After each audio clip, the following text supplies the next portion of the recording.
ஆண்டவராகிய இயேசு கிறிஸ்துவின் நாமத்தினாலே இந்த நல்ல சந்தோஷமான நாளிலே இந்த 19வது நாள் ஜெபத்திலே உங்கள் எல்லாரையும் சந்திப்பதிலே மிகவும் மகிழ்ச்சி அடைகிறேன். கர்த்தர் நல்லவர். ஒவ்வொரு நாளும் ஆண்டவர் நமக்கு நல்ல வார்த்தைகளை கர்த்தர் தந்து கொண்டே இருக்கிறார். நம்மோடு ஆண்டவர் பேசிக்கொண்டே இருக்கிறார். ஸோ இன்றைக்கு இந்த செய்திக்கு போகிறதற்கு முன்பாக நம்ம ஒரு ஜெப குறிப்புக்காக நம்ம ஜெபம் பண்ண போகிறோம். என்ன ஜெப குறிப்பு அப்படின்னு சொன்னால், ஆண்டவர் நம்ம எல்லாரையுமே ரொம்ப பிஸியாக ஆண்டவர் வைக்கணும் அப்படின்னு நம்ம ஜெபம் பண்ணணும்.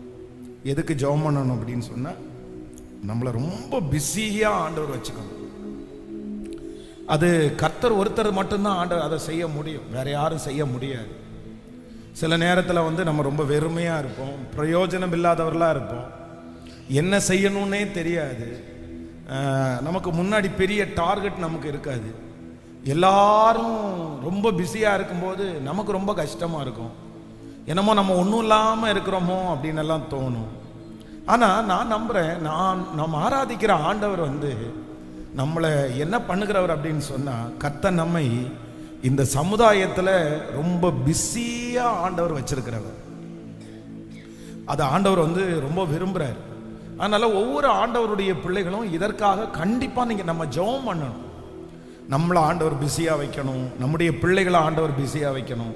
எல்லாரும் எப்போ ரொம்ப சுகமாய் வாழ்வார்கள், எப்போ ஒரு மனுஷன் தவறுகளுக்கு எப்போ ஒரு மனுஷன் மீட்டுக்கொள்ளப்படுவான்னா, யார் ஒரு மனுஷன் ரொம்ப பிஸியான ஷெடியூலில் ரொம்ப டைட்டாக இருக்கிறாங்களோ அவங்க என்ன பண்ணுவாங்கன்னா, தங்களுடைய பரிசுத்தத்தை ரொம்ப அதிகமாக காத்துக்கொள்ள முடியும். இந்த சும்மா இருக்கிறாங்க பாருங்களேன், சும்மா இருக்கிறவங்க, வேலை இல்லாமல் இருக்கிறவங்க, மறைஞ்சு இருக்கிறவங்க, இந்த மாதிரி இருக்கிறவங்க தான் ரொம்ப எதில் விழுவாங்க அப்படின்னு சொன்னால், பாவத்திலையும் விழுவாங்க. அதே நேரத்தில் ஸ்ட்ரெஸ் ஆவாங்க, மன அழுத்தத்துக்குள்ளே போவாங்க. அவர்களை குறித்து இன்ஃபீரியர் எல்லாம் வரும். ஒரு மனுஷனுடைய வாழ்க்கையில் இந்த பிஸியாக மட்டும் இல்லை அப்படின்னு சொன்னால், கண்டிப்பாக அந்த மனுஷனை பிசாசு எப்படியாவது அவனுக்குள்ளே கொண்டு வரணும்னு பார்த்துட்டே இருப்பான். பாருங்க, சிலர் ரிட்டையர்ட் ஆயிடுவாங்க. ஆனால் ரிட்டையர்ட் ஆகிட்டு சிலர் வீட்டில் இருக்க மாட்டாங்க. ரிட்டையர்ட் ஆகிட்டு அமைதியாக இருக்க மாட்டாங்க. ரிட்டையர்ட் ஆனதுக்கு பிற்பாடு பாருங்க, எங்கேயாவது ஒரு கம்பெனியில் செக்யூரிட்டியா இல்லை அவங்களுக்கு என்ன வேலை செய்ய முடியுமோ அந்த வேலையில் போய் காலையில் அதே மாதிரி போக ஆரம்பிச்சிருவாங்க. அவங்கள பார்த்தீங்க அப்படின்னு சொன்னால் அவங்க ரொம்ப ஆரோக்கியமாக இருப்பாங்க, ரொம்ப நல்லா இருப்பாங்க. ஆனால் ரிட்டையர்ட் ஆனதற்கு பிற்பாடு எங்கேயும் போகாமல் வீட்டிலேயே உட்கார்ந்துட்டு இருக்கிறாங்க பாருங்க. அவங்களுக்கு ஒரு மனசு வரும். என்ன மனசு வரும் அப்படின்னா, நம்ம தண்டமாக உட்காந்துருக்குறோம், நம்ம பிரயோஜனம் இல்லாமல் உட்காந்துருக்குறோம். உடனே அவங்களுக்கு வேற ஏதாவது சொல்ல தோணும், பேச தோணும், திட்ட தோணும், ஸ்ட்ரெஸ் ஆவாங்க, தூங்க தோணும், வெளியில் போக தோணாது, மொபைல் நோண்டுவாங்க, டிவியை பார்ப்பாங்க. அப்போது எல்லா அசுத்தத்திற்கும் உறைவிடம், எல்லா தீமைக்கும் உறைவிடம் எது அப்படின்னு சொன்னால், நம்ம சும்மா இருக்கிறது தான் எல்லா தீமைக்கும் உறைவிடமா இருக்குது. அதனால ஆண்டவருடைய பிள்ளைகள் இந்த 19வது நாள் ஆண்டவரை பார்த்து எல்லாரும் என்ன பண்ணுங்க அப்படின்னு சொன்னா, ஆண்டவரே, மோசையை போல நான் மரணம் அடையும் மட்டும், தாவீதை போல நான் மரணம் அடையும் மட்டும் என்ன பண்ணுங்க அப்படின்னு சொன்னா, என்ன பிஸி ஆக்குங்க ஆண்டவரே, பிஸி ஆக்குங்க ஆண்டவரே. இப்போ நீங்களே சொல்லலாம், இப்போ ஏற்கனவே எனக்கு அவ்வளோ வேலை இருக்குது, தலையில் எடுக்க முடியாத வேலையாக இருக்குது, நீங்கள் என்ன இப்படி ஜெபம் பண்ண சொல்கிறீங்க பாஸ்டர், எனக்கு கொஞ்சம் ரெஸ்ட் கிடைக்கும்னு பார்த்தா நீங்கள் என்னன்னா இன்னும் கொஞ்சம் வேலையை தலை மேலே சுமத்துறதுக்கு பார்க்குறீங்க. அப்படி இல்லை, நீங்கள் பிஸியாக இருக்கிறதுலையும் ஒரு ஞானம் இருக்குது. எதுக்கு பிஸியாக இருக்கிறீங்க? சிலர் பாருங்க, 1 மணி நேரம் செய்ய வேண்டிய வேலையை 9 மணி நேரம் செய்வாங்க. அப்படி ஒரு கிருபை சிலருக்கு. சிலர் பாருங்க, ஒரு 3 மணி நேரம் செய்ய வேண்டிய வேலையை 1.5 மணி நேரத்தில் செஞ்சு முடிச்சுட்டு போயிட்டே இருப்பாங்க. இது ஒரு விஷயம். அப்போ நாள் முழுக்க நான் பிஸியா இருக்கிறேன், ஐயோ எனக்கு நேரமே இல்லை, எனக்கு வேலையே இல்லைன்னு இப்படி சொல்லிட்டு திரிகிற கூட்டமா மாறக்கூடாது. நீங்க பிஸியா இருக்கிறதுனுடைய காரணம் என்ன? நீங்க எதுல பிஸியா இருக்கிறீங்க? நீங்க பிஸியா இருக்கிறதுல ஏதாவது நன்மை இருக்கா? அதுல என்ன நீங்க பண்ணீங்க, அதுல என்ன நீங்க சம்பாரிச்சீங்க, அதுல என்ன எத்தனை பேருக்கு நீங்க பிரயோஜனமா மாறுறீங்க. சோ நான் வந்து பிஸியா இருக்கிறதுலயும் ரொம்ப கவனமா இருக்கணும். எப்படி கவனமா இருக்கணும்னா, அது சரியான விதத்துல நான் அந்த மாதிரி பிஸியா இல்லை அப்படின்னா அதனால எந்த பிரயோஜனமுமே இல்லை.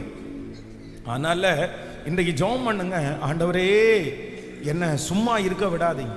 தாவீதை குறித்து வேதம் சொல்லுகிறது, அவர் ஒரு ரொம்ப பிஸியான ஒரு ஆள் தான் தாவீது. தாவீது ஒன்றும் சும்மா இருக்கிற ஆள் கிடையாது.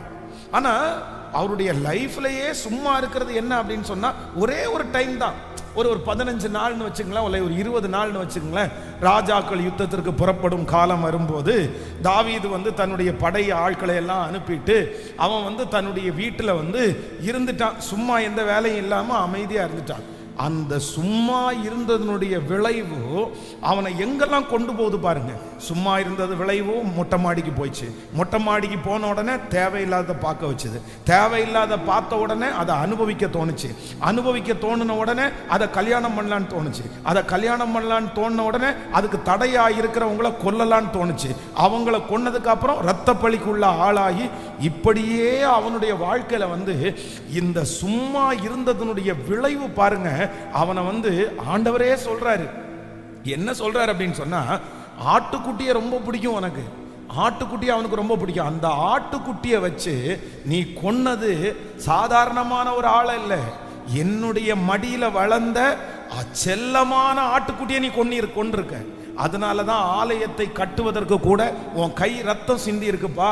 நீ ஆலயத்தை கட்ட மாட்ட, உன்னுடைய கர்ப்ப பிறப்பானவன் தான் ஆலயத்தை கட்டும் அப்படின்னு சொல்லி. அப்ப பாருங்க, ஒரு 15 நாள் செய்ய வேண்டிய வேலையை செய்யாம சும்மா இருந்ததனுடைய விளைவு அவனை கொலகாரம் வரைக்கும் கொண்டு போய் விட்டுருக்குது. அப்போ நம்ம ரொம்ப ஜெபம் பண்ணணும்.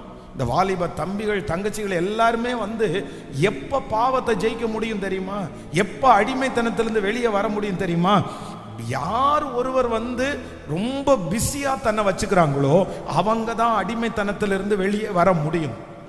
அதனால கர்த்தரே அதற்கான ஏதுக்களை கொண்டு வருவார், அதற்கான வழிகளை கொண்டு வருவார். நீங்க நீதிமொழிகள்ல குணசாலியான ஸ்திரீ, அந்த குணசாலியான ஸ்திரீயை குறித்து பைபிள் சொல்லும்போது அந்த அந்த இடத்துல என்ன சொல்லுதுன்னா, அந்த ஸ்திரீயை குறித்து அவ வந்து சோம்பேறி அல்ல, அந்த ஸ்திரீ வந்து சும்மா இருக்கிறவர்கள் அல்ல. அந்த ஸ்திரீயை குறித்து ஆண்டவர் சொல்லும்போது அவள் வந்து கப்பல்ல அவ கப்பலை போல் இருக்கிறாள், அவள் அதிகாலையிலே இருட்டோடே எழும்புகிறாள். இந்த மாதிரி அந்த நீதிமொழிகளில் வாசிச்சிங்க அப்படின்னு சொன்னா ஒரு பெண்ணா ஆண்டவர் வந்து எவ்வளவு பிஸியா இருக்கணும்னு சொல்றாருன்னு அங்க சொல்லப்பட்டிருக்குது. அதனால ஏதாவது ஒரு விதத்துல நம்ம ஒரு நாள்ல கொஞ்ச நேரம் ரெஸ்ட் எடுக்கிறது தவறல்ல. ஆனா ஆண்டவரே, இன்றைக்கு இந்த 19வது நாள் நான் ஜெபிக்கிறேன், என்னை எப்படியாவது என்ன பண்ணுங்க அப்படின்னு சொன்னா என்னை பிஸி ஆக்குங்க. நான் என்ன ஆகணும்னா நான் பிஸி ஆகணும்.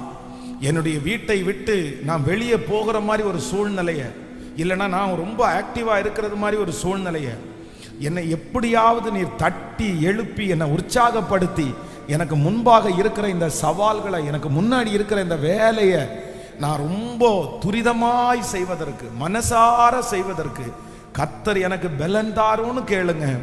ஆண்டவர் சகலத்தையும் ஜெயிக்கிறதற்குரிய கிருபையை கர்த்தர் தருவதற்கு வல்லவராய் இருக்கிறார். கைகளை மேல உயர்த்தி சத்தமா ஆண்டவரை பார்த்து சொல்லுங்க, என்ன பிஸியாக்குங்க ஆண்டவரே சொல்லுங்க. முழு பலத்தோடு கூட ஹல்லேலூயா. சோம்பேறினுடைய கை ஆளுகை செய்யாதுன்னு ஆண்டவர் சொல்லி இருக்கிறார். சுறுசுறுப்பனுடைய கையை ஆளுகை செய்யும் என்று கர்த்தர் சொல்லுகிறார். நான் ஏதாவது ஒன்று பண்ணணும், நான் ஏதாவது ஒன்று செய்யணும், நான் யூஸ்ஃபுல்லா ஏதாவது ஒன்று செய்யணும்.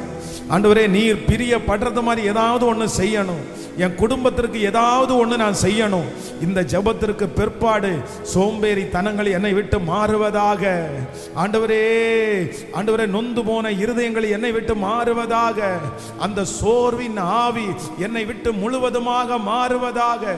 ஒரு உற்சாகத்தின் ஆவியினால் நீர் என்னை நிரப்பி அப்பா நான் இந்த மாதிரி எனக்கு இருக்கிறது பிடிக்கல, இந்த மாதிரி நான் இருக்கிறத நான் விரும்பல, என்னை எப்படியாவது நீ பயன்படுத்த ஆரம்பிக்கணும், என்னை பயன்படுத்த ஆரம்பிக்கணும் ஆண்டவரே, என்னை பிஸி ஆக்கணும் ஆண்டவரே.